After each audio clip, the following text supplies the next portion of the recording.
Hello everyone.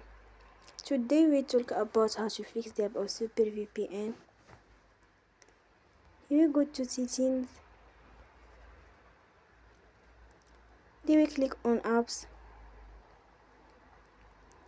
After that you will search the app SuperVpn and you will click.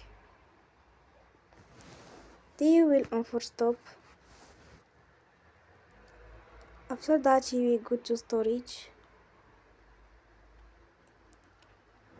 Then you will click on clear cache.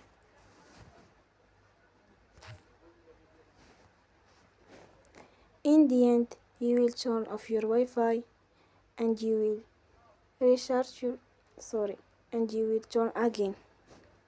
Don't forget to support us by like and subscribe.